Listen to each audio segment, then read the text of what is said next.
Her price was written down like you'd note the cost of a rusty nail. Lot 17, female child, approximate age. What would you say, Mr. Dobbs? The trader squinted at the small figure on the block. She was barefoot, her ankles too thin for the iron ring that had hung there last month, when she'd belonged to another man's inventory. Little more than a gray rag, her dress was. Damp with the morning drizzle. 8. 9. He said, hard to tell when. They're stunted. She don't look like much. The crowd shifted. Most men weren't interested in children that small. A boy could grow into a plow hand, a girl into a field worker, or worse. But it took years of feeding before either paid for itself. And this one had that hollow look that said somebody had already tried to make her work like a grown woman and nearly wrung the life out of her. Up close, her eyes were the only thing that didn't look worn out. Too big for her face, dark and steady, taking in everything without giving much back.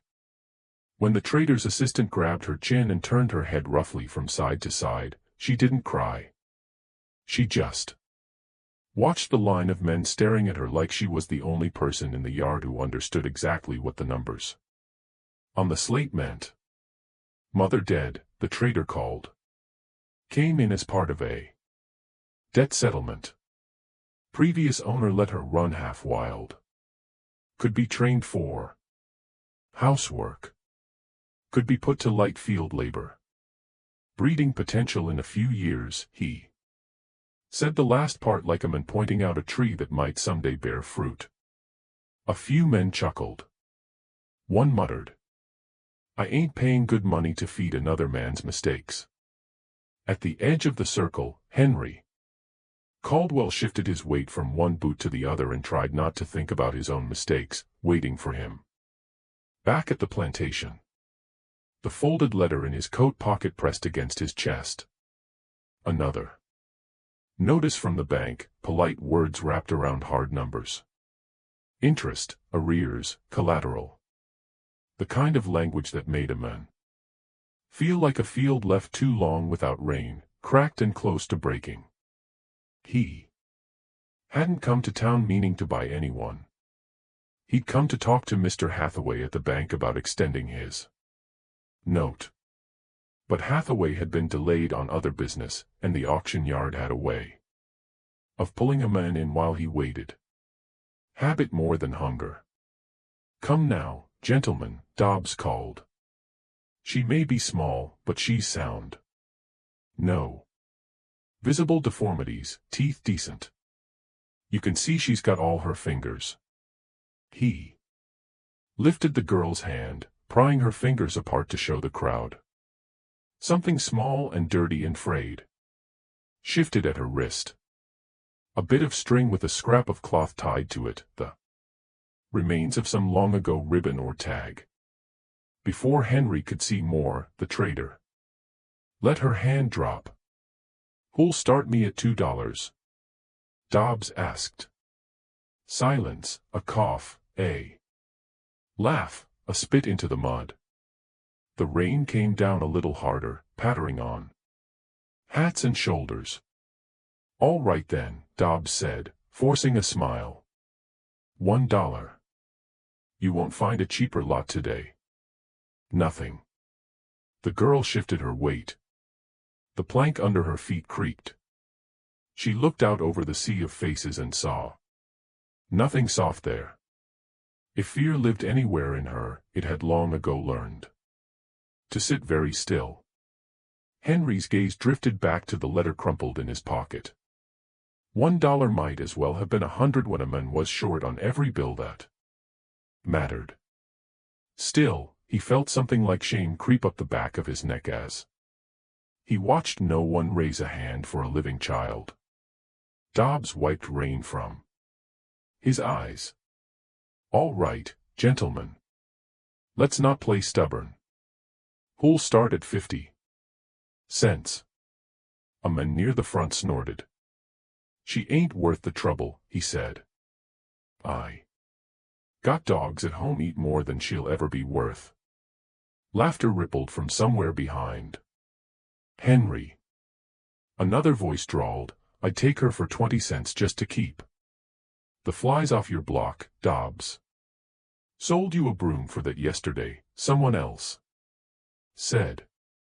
The jokes piled up, cheap and easy, each one chipping a little more off whatever was left of the girl's sense that she was human. Henry shifted. Again, irritation prickling at him now. It wasn't kindness. It was a different kind of discomfort. The kind that came when a man saw a spectacle that hit too close to his own anxieties.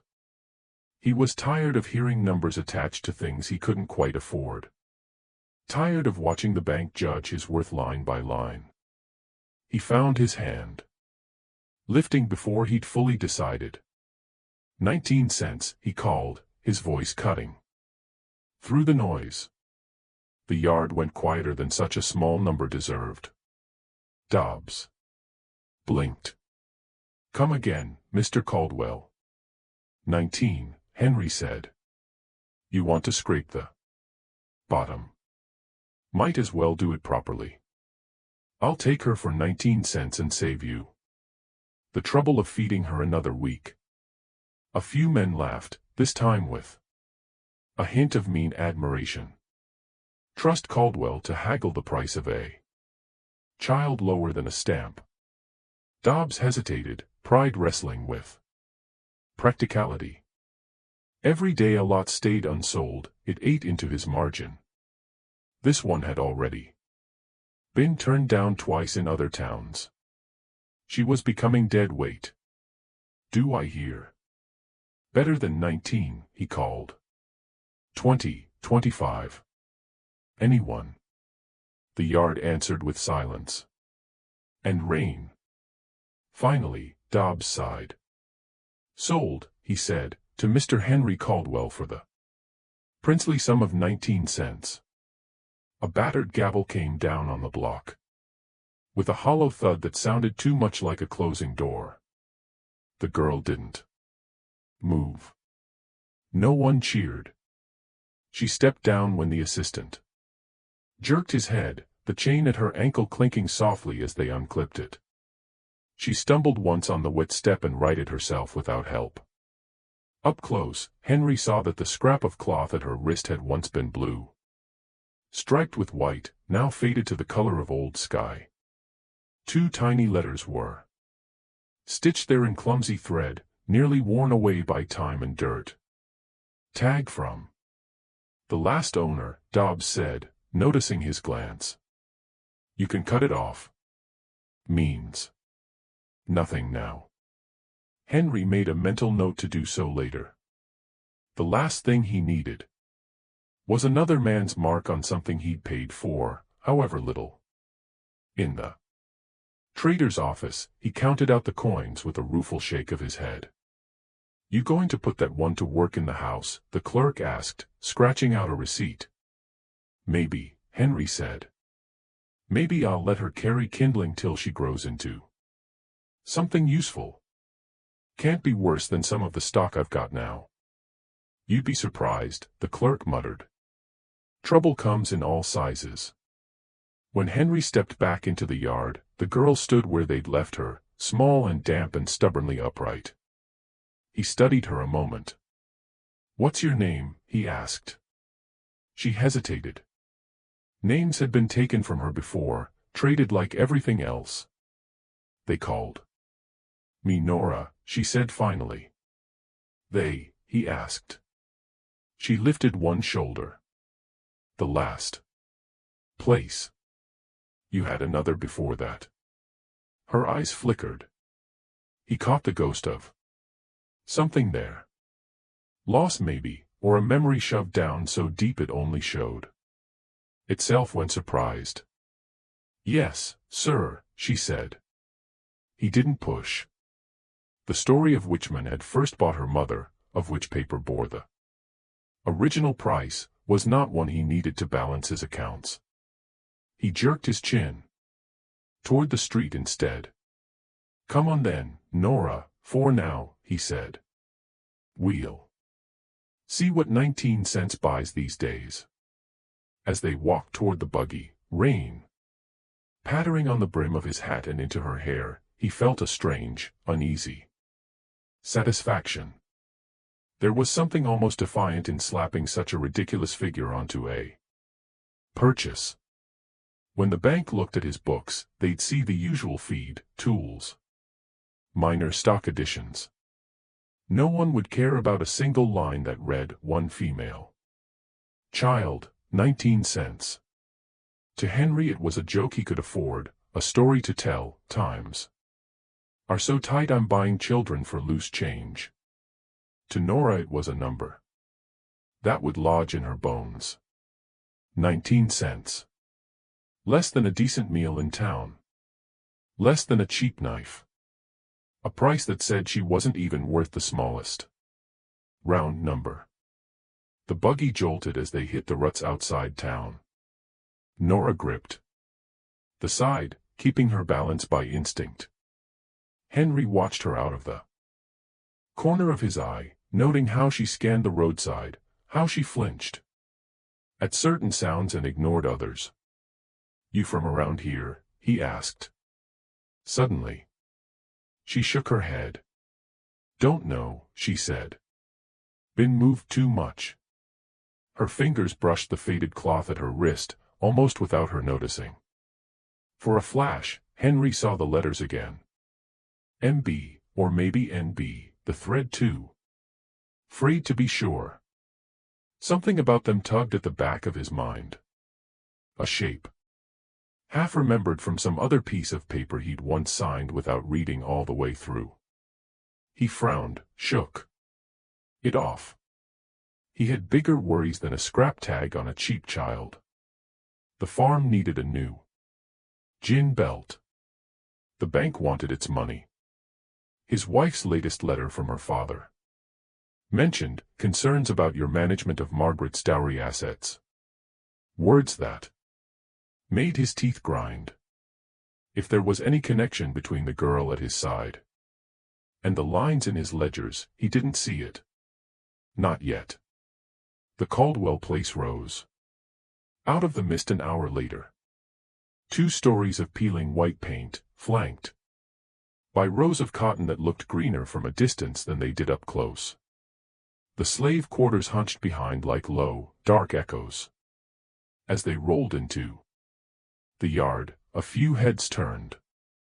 Curiosity was the only luxury the enslaved people allowed themselves freely. Henry climbed down, then jerked his head for Nora to follow. You'll take orders from the housekeeper for now, he said. Light chores. We'll see where to put you.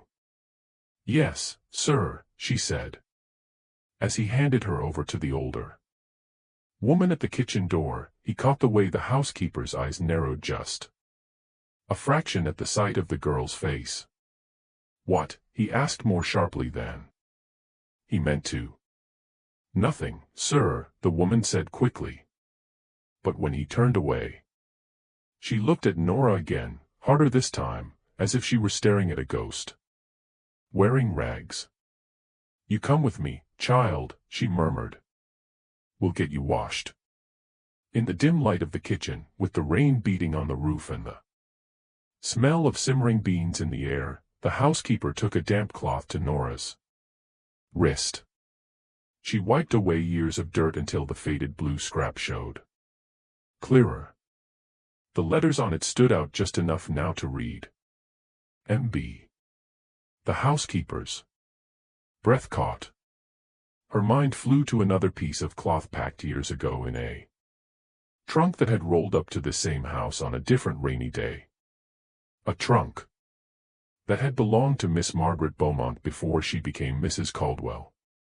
That can't be, the housekeeper whispered to herself. Nora looked up. Ma'am. Nothing, the woman said too quickly. She cleared her throat. You remember where you got this? Nora frowned. My first mama tied it on me, she said slowly. Said it was so I wouldn't be lost. They tried to cut it off when they sold me. But I bit. A flicker of fierce pride crossed her face. I kept it. The housekeeper's hands shook. She had been here long enough to remember the day a different young woman had been sold away. From this family in another city under another name. Long enough to remember the half-heard rumors about a Beaumont girl who'd gone too far with someone she shouldn't have, and the quiet disappearance that followed. She stared at the letters again. M.B. Margaret's maiden name had been Beaumont. Her oldest sister's name had been Marianne. Lord help us, the housekeeper breathed. 19 cents. The master thought he'd bought a cheap child. He hadn't realized yet that he'd brought something else onto his land. A living piece of his wife's family history, stitched to a scrap of cloth. Carrying a connection every ledger in town had tried to forget. Hester didn't sleep that night. She lay on her pallet near the kitchen door, eyes open, ears full of the old house sounds. Mice in the walls, wind fingering the shutters. Someone in the quarters coughing. But her mind was in a different time, a different town, watching a different girl step into a carriage with a trunk that had a blue-striped ribbon tied around the handle. Marianne Beaumont, Miss Margaret's older sister, had laughed that day. People always laughed around her. She laughed when her mother scolded, laughed when her father warned her about certain friendships that weren't fitting for a lady. She'd laughed even when Hester had whispered, "Miss Marianne, you be careful now. White girls don't get to play with fire and not get burned." Then one day, the laughter had stopped. There had been whispers behind doors. Visits from a doctor, from a pastor. From men whose voices carried words like shame and situation. Marianne's belly had swelled and then suddenly she was gone. Packed off to visit relatives for a season that stretched into a year. When she came back thinner and quieter, there was a new hardness in Mr. Beaumont's eyes and a new rule in the house. No one was to mention that year, or anything that had happened in it ever again. Hester had not seen the baby. She'd only heard muffled crying one night through a wall and seen the next morning a small bundle carried out the back way. A scrap of blue-striped cloth had hung briefly from the blanket, then vanished into the carriage. Now years later, she stared at the same pattern tied around a slave child's wrist. The thread was cheaper, the cloth more frayed, but the stripes were the same. "Hold still," she told Nora, her voice tighter than she meant.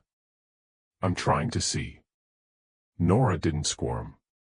She was used to other people's hands arranging her like furniture. "My mama," she repeated, "the first one. She worked in a house, not the fields. Said this meant I wasn't to be mixed up or forgotten."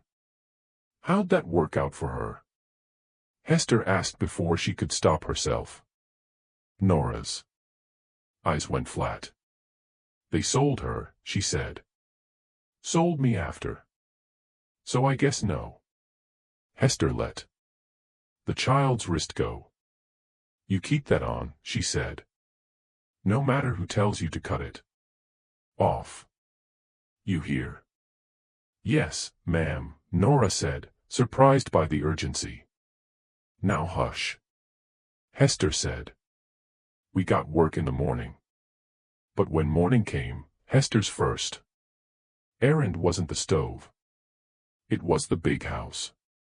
She waited until she heard Mr. Caldwell ride out.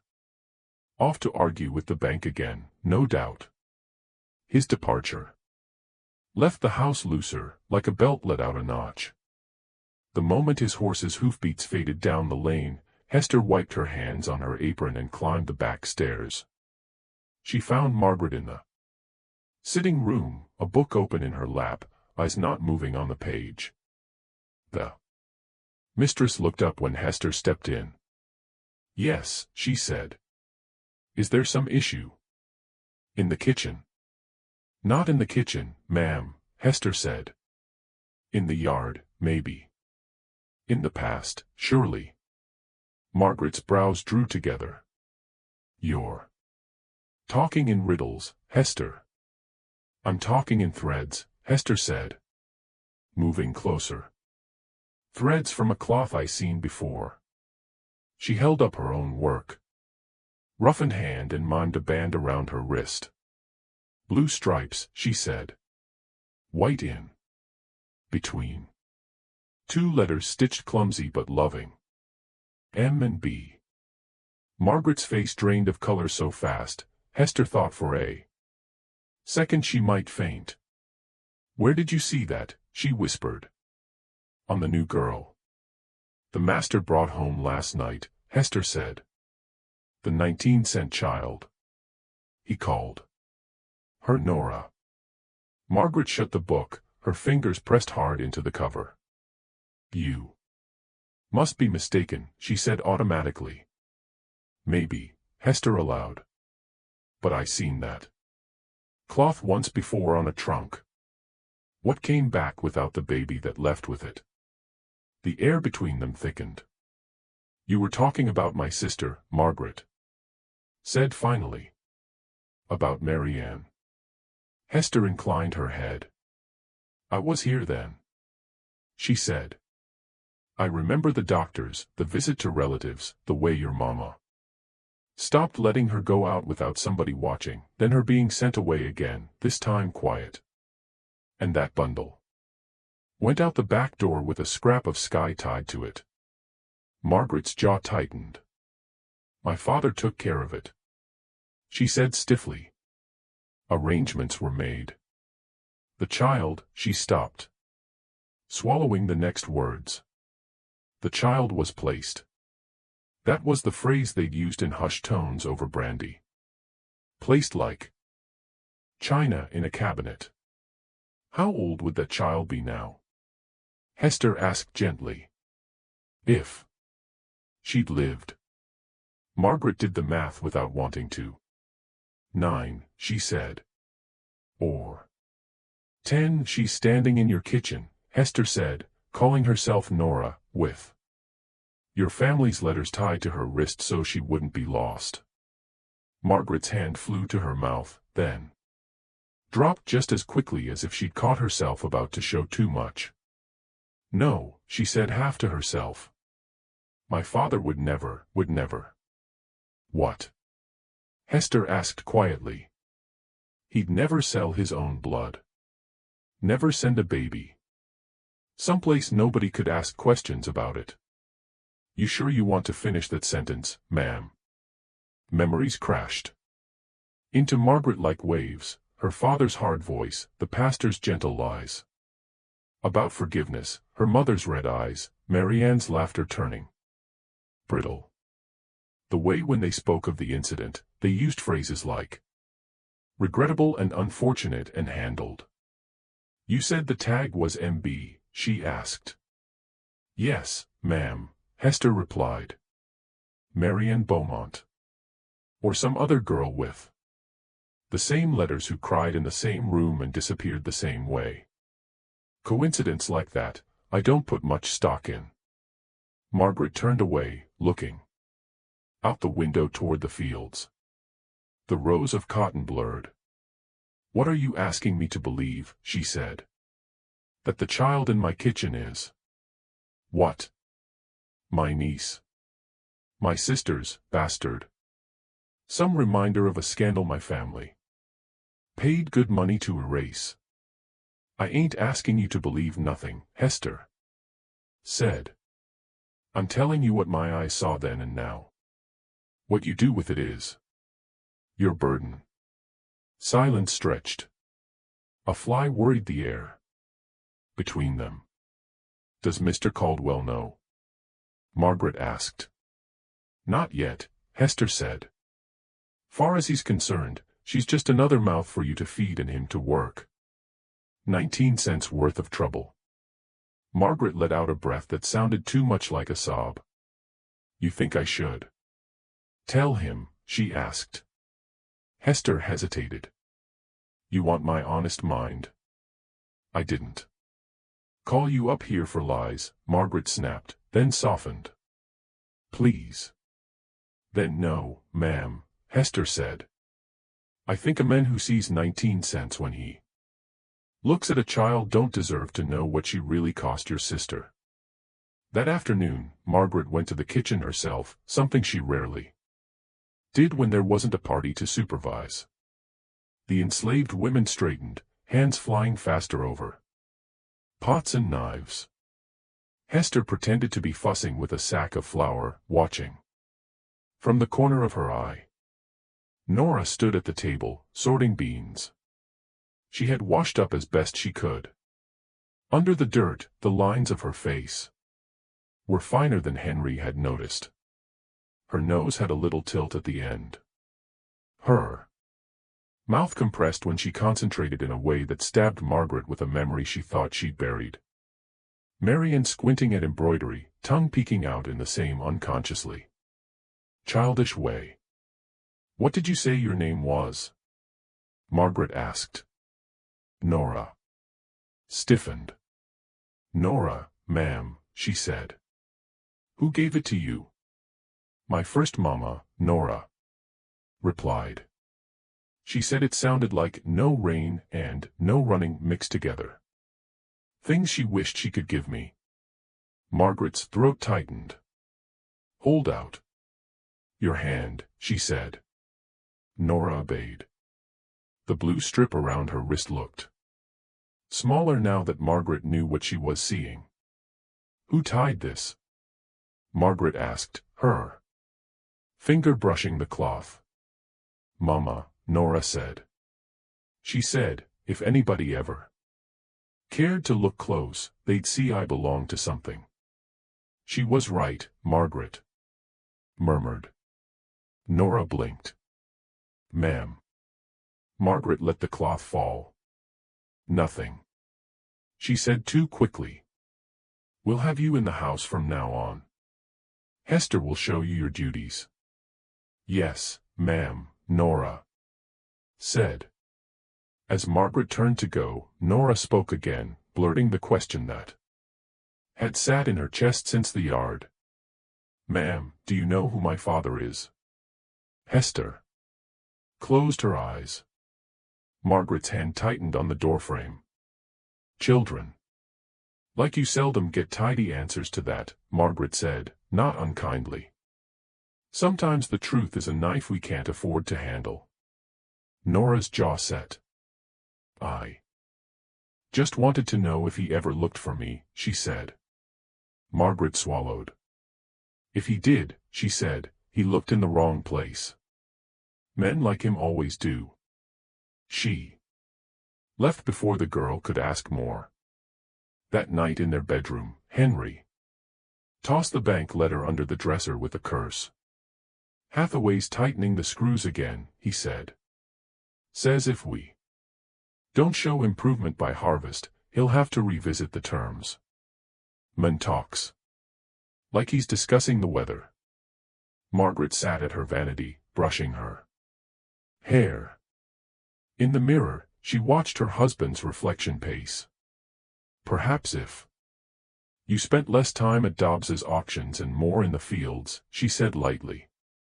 I barely spent anything today, he snapped. Picked up that little girl for less than a cup of coffee. Cheaper than a fence post. Might even make herself useful. Is that how you measure usefulness? Margaret asked. By the cost of acquisition. Yes, he said bluntly. Isn't that how your father measures everything he lends us? The mention of her father made her flinch. The men who'd handled Marianne's situation. The men whose money Henry was now drowning under. You give the girl a name?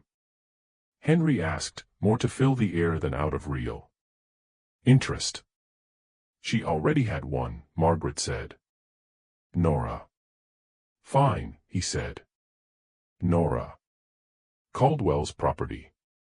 We'll see if she earns her 19 cents.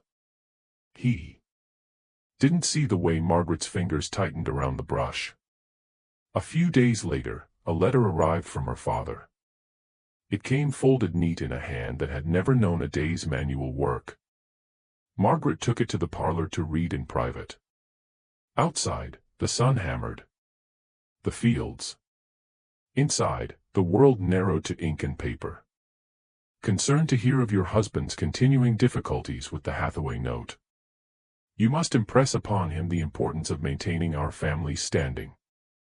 You know I have shouldered more than my share of unfortunate outcomes already. That phrase again. Her eye snagged on a line halfway down the page.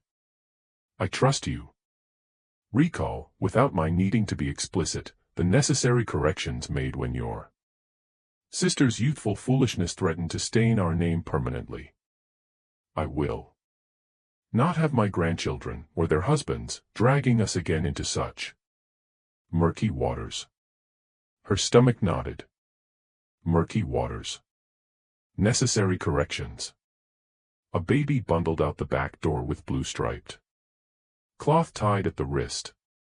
She read the paragraph twice, then a third time, as if the repetition might change the words. In the days that followed, she began to watch Nora the way a woman studies an old portrait, looking for familiar lines, searching for echoes of people she once knew, the tilt of the girl's head when she listened, the way she chewed the inside of her cheek when she was nervous, the small, defiant lift of her chin when scolded. One evening at supper, Henry barked at Nora for spilling a little gravy on the tablecloth. For God's sake, girl, he snapped. It's not that hard to hold a spoon steady. Nora's shoulders hunched, but her eyes flashed. My hand's steady enough when I'm working, she muttered under her breath. Maybe the table's what's crooked.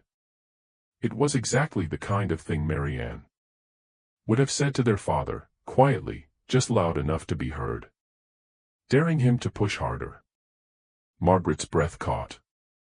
For a moment, she wasn't looking at a slave child. She was staring at her sister across a dinner table years ago, watching her defy their father with a joke instead of a shout.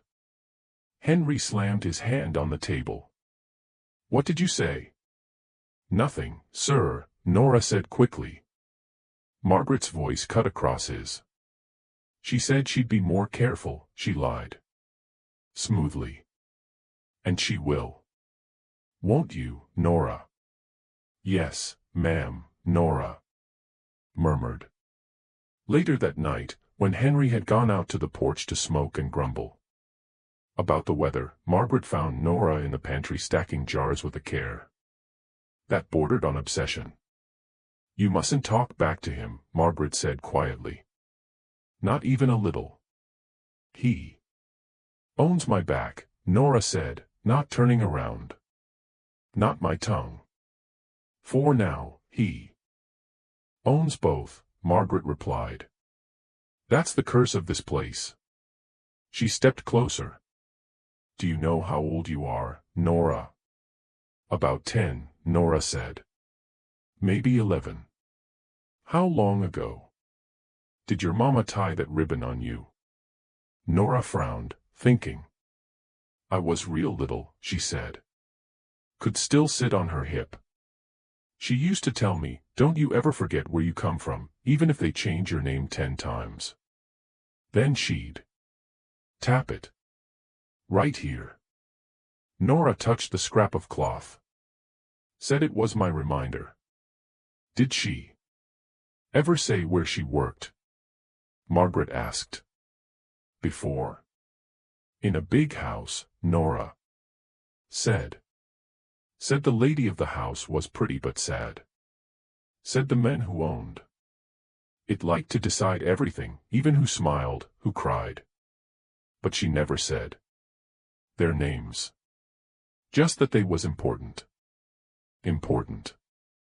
A clean word for people who could make babies vanish when they didn't fit the picture.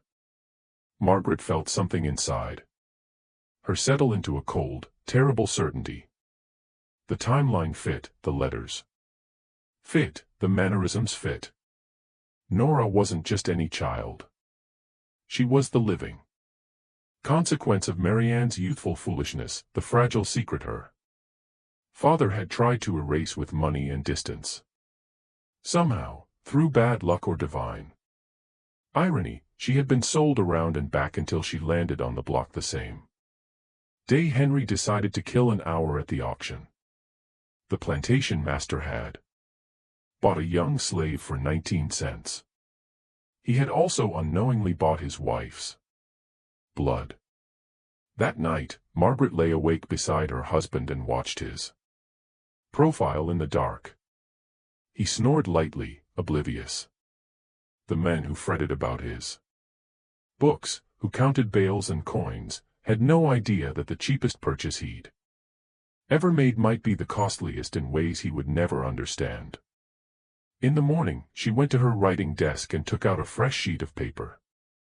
Her hand shook only slightly as she wrote to her father. She did not mention Nora by name. She only asked in careful phrases whether all matters pertaining to past family indiscretions remained settled and unreachable. She knew what answer would come. Yes. All handled, all placed, all forgotten. That was how men like him slept at night. But as she sealed the letter, she also knew something else. The child in her kitchen was a crack in that story. A flaw in the carefully painted portrait of the Beaumont line. A reminder that blood and ink did not always obey the same rules. Her husband saw 19 cents on a receipt. She saw her sister's eyes in a small, stubborn face, and her father's arrogance in the fact that that face now scrubbed her son-in-law's floors. The hidden connection sat at their table, refilled their cups, and listened. And sooner or later, Margaret knew. Henry Caldwell would notice that the girl he'd bought like a trinket had more claim on his house than any of the strangers he'd sold off to meet his debts. The only question was what he would do when he did. Henry noticed it the way a man notices a leak, too late. And all at once. It started small. He was in the yard one afternoon watching the hands bring in bales from the far field when he saw Nora walking ahead of the others with a basket of mended clothes. The sun hit her just right, lighting up the side of her face, the tilt of her chin, the set of her mouth. When she squinted into the light, something about it snagged his eye. For a second, he thought he was looking at Margaret as a girl. Not the woman in his house now, ironed stiff by duty and disappointment, but the younger version he'd married. Quicker with a smile, sharper with her jokes, less practiced at swallowing anger. The moment passed. He shook his head, irritated at himself. People saw what they wanted to see. If he'd married a farm girl instead of a merchant's daughter, he'd probably be finding her face in every milkmaid under the sun. But the feeling came back. At supper, when Nora poured his coffee, the way she shifted her weight was pure Beaumont. Hips steady, shoulders straight, a certain unconscious grace he'd always associated with good breeding, the phrase his father-in-law liked to use. He wasn't the only one who noticed. "You're letting the servants imitate. They're betters now," one neighbor joked over cards one evening, nodding toward Nora as she passed the open door. "That one walks like she owns the place." The men laughed. Henry forced a chuckle, but something about the comment stuck like a splinter. That night in bed, he mentioned it to Margaret, half mocking, half curious. "Dobbs sold me one with airs this time," he said. "Little 10-year-old thinking she belongs at the big table." Margaret was brushing Her hair, long strokes that had become a ritual armor. Maybe she comes by it. Honestly, she said, eyes on the mirror. How's that? Henry asked. Some children are born into the wrong rooms, she said. Doesn't mean the blood forgets the right ones. He snorted. You're starting to sound like your father, he said. All that talk of lines. And stock and good breeding. If I sounded like my father, Henry, she replied calmly, that child would be on another man's ledger by now, far away, where no one could see her face and ask questions. The remark hit him sideways. He rolled onto his back, staring at the ceiling. What questions? He asked after a moment. Margaret's brush slowed. About why a little girl from nowhere wears cloth that looks like it came off a Beaumont trunk, she said. About why her mannerisms match members of my family who have never set foot on this plantation. He frowned. What cloth? The band on her wrist, she said. You didn't notice. I noticed a dirty rag, he said. Dobbs said it was nothing. Dobbs says a lot of things, Margaret murmured. Usually whatever makes a sale easiest. Silence stretched between them, full of old stories neither quite wanted to name. You're suggesting what exactly? Henry asked. Margaret set the brush down.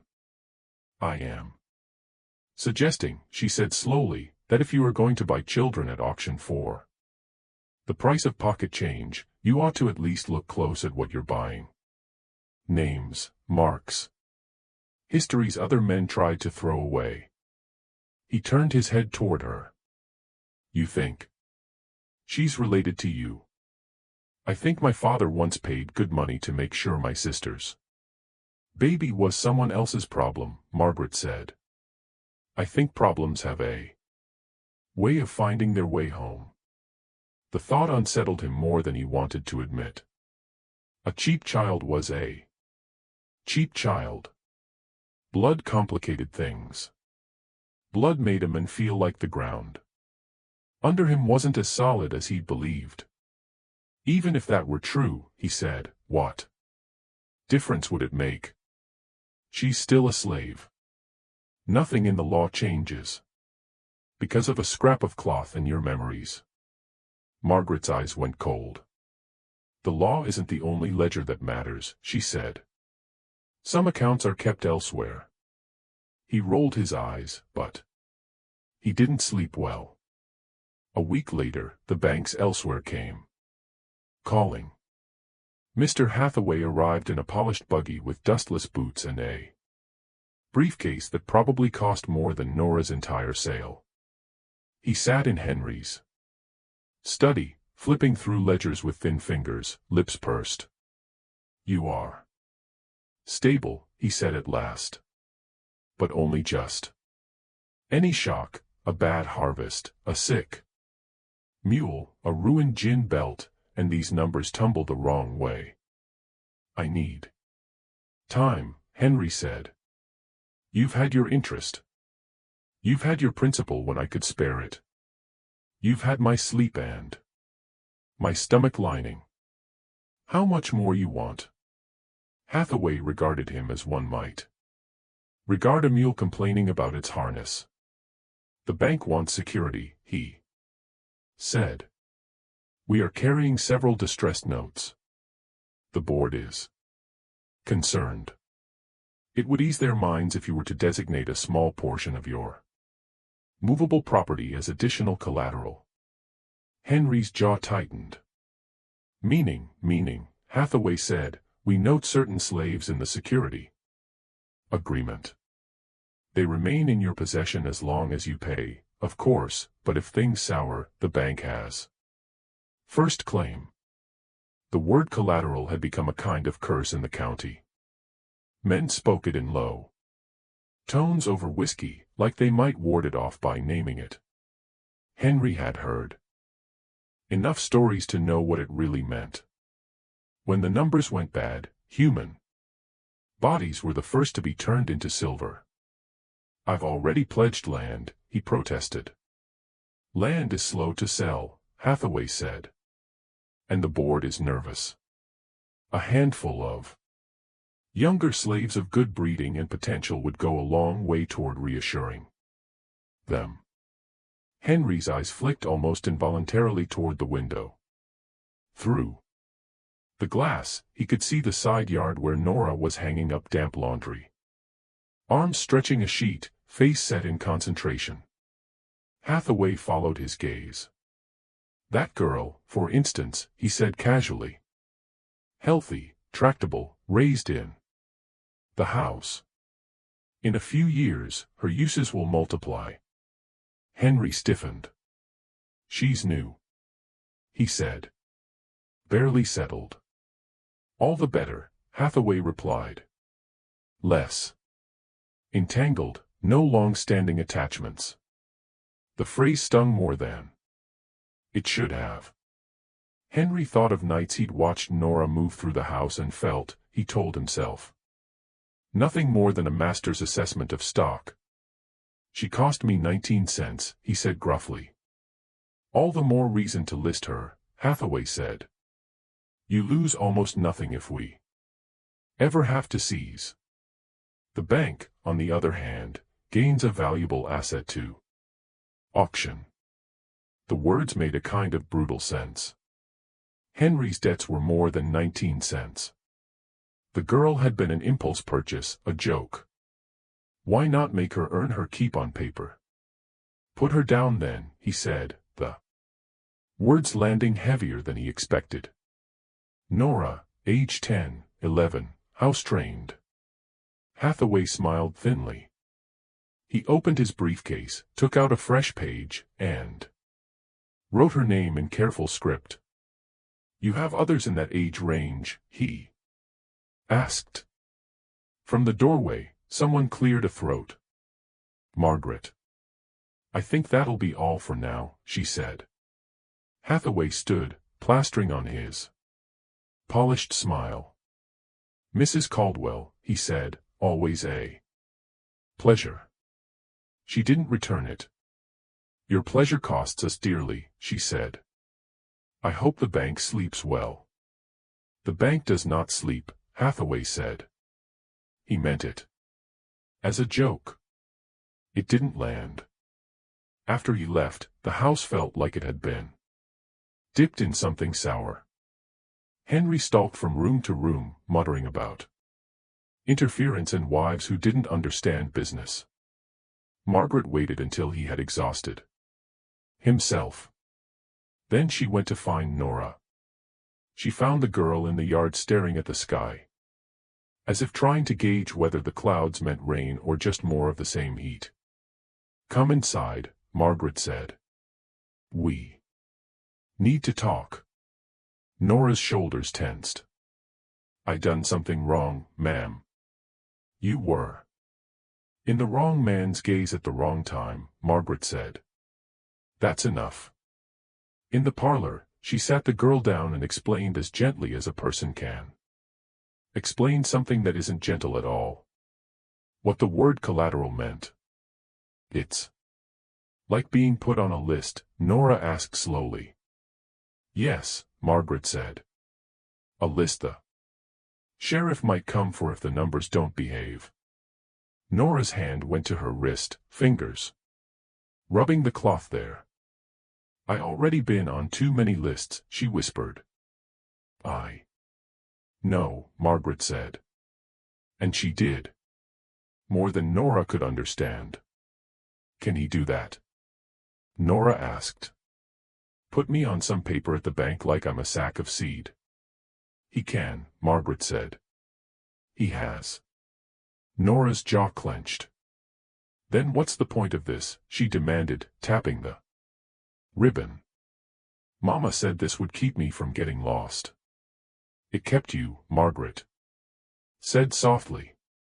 "Until now. It brought you as close to where you started as this world allows." Nora's eyes flashed. "You mean here," she said. "To you." Margaret hesitated, then nodded. Yes, she said. To me. To us. Then what you going to do about it? Nora asked. The question would have gotten her whipped in most houses. Here, it just hung in the air between them, wild and honest. Margaret thought of her father's letter, of the way he spoke of necessary corrections and family standing. She thought of Henry's irritated shrug when he'd agreed to list Nora, as if adding a 10-year-old to the slaughter line were no more serious than selling a goat. I'm going to do what my father did, she said slowly. Only in reverse. She went to her desk and took out the household ledger again. On the page where she kept track of shoes and soap, she wrote, blue cloth band to be replaced with plain twine. Initials MB removed. You cut it off? Nora asked, stumbling back, hand clutching her wrist protectively. No, Margaret said. You keep it, but you don't wear it where men like Hathaway can see. You sew it inside your dress, inside your pocket. Somewhere it stays yours. Nora relaxed. A fraction. That all? She asked. No, Margaret said. I'm also going to move. You. Where? To the laundry house. You'll sleep with the women there, Margaret said. On paper, you'll be listed as assigned to field support. If Mr. Hathaway ever sends a man to count the assets he's claimed, they'll be looking for a house girl named Nora. I'll make sure they don't find one. Nora frowned. You can do that. I am the mistress of this house, Margaret said, a steely pride in the words that had nothing to do with her husband. I know where everybody sleeps and every book is kept. Men like Hathaway think that means I'm good at arranging flowers for their desks. They forget it also means I can misplace things they think they own. That night, under cover of darkness and the usual creaks of old wood, the Caldwell household performed its own quiet rebellion. Hester sat in the laundry room with a candle, carefully unpicking the stitches on Nora's ribbon. Hold still, she murmured. We don't want to tear it now. It's done its job too long to be thrown aside careless. When the cloth was free, she watched as Nora tucked it into the lining of her dress, stitching it in place with small, stubborn bites of thread. Now, Hester said, even if they strip you bare on some block, only you and whoever undresses you will know it's there. That's your history. You guard it quiet. Back in the big house, Margaret opened Henry's account book. She found the line where Hathaway had written, Nora, female child. Collateral. With a steady hand, she copied it into another book, one she kept for herself. Tracking not money, but risk. Beside Nora's name, she wrote, to be hidden when collection comes. 2 months later, the first real test came. A drought chewed at the fields. Yields dipped. The numbers in Hathaway's ledger did what numbers always did when rain failed, they betrayed the people who depended on them. A letter arrived, formal and cold. In light of your continued vulnerability, the bank will be sending an agent to inspect the collateral listed under your note. Henry cursed for an hour straight. Margaret felt the blow land lower, in the place where worry lived. The agent came on a bright, pitiless morning. He wore the same kind of coat as Hathaway. Carried the same kind of notebook. He walked the rows, counted the hands, made marks only he could interpret. And the girl, he asked eventually, consulting his list. House servant, age 10, Nora, listed as collateral A. Henry waved vaguely toward the house. Inside, I reckon, he said. Ask my wife. She keeps track of the house stock. The men approached the back door. Hester met him. With a stiff spine and flour on her hands. Need to see a girl called Nora, he said. House servant. Hathaway's list. Hester wiped her palms on her apron. Stalling for time. We got more than one girl around that age, she said. Maybe the mistress can sort you. Margaret appeared before he could insist on barging in. Is there a problem? She asked. Just confirming collateral, ma'am, the man said. The bank notes a house girl named Nora. 10-11. Should be in service here. Margaret's face arranged itself into polite confusion. You must have old information, she said. We have a girl by that name, but she's only just come up from the quarters. Too small for housework yet. Hester caught the cue. That's right, ma'am, she said. Little Nora's barely worth a broom. Surely Mr. Hathaway meant one of Mr. Caldwell's older girls. Millicent, maybe. Or Rose. They've been in the house for years. The agent frowned, checked his paper. It says recent purchase, juvenile, suitable for domestic training. Are you telling me this Nora is not such? I'm telling you, Margaret said smoothly, that if the bank wants to secure its interests, it would be wiser to look at the young men in the fields. They are strong, proven, and far more easily liquidated without disrupting my household. The cruelty in the suggestion tasted like ash, but she knew how men like him thought. Property meant bales and backs, not girls with blue cloth sewn inside their dresses. The agent hesitated. The sun was hot. The day was long. The bank didn't pay extra for arguing with respectable white women about one child when there were rows of hands available to be converted into numbers. Very well, he said finally. We'll amend the list. His pencil scratched. Somewhere on a page in his book, Nora. Collateral disappeared, replaced by other names. Men whose faces Margaret did not let herself picture too clearly. She would pay for that choice in other sleepless nights. When he left, Hathaway's agent believed he had tightened the bank's hold. Henry believed he had escaped a worse outcome. Only 3 people understood what had really happened.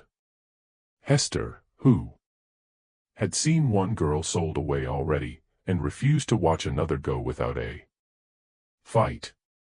Margaret, who had spent a lifetime arranging lives to suit men's ledgers and had finally, for once, arranged one around her own.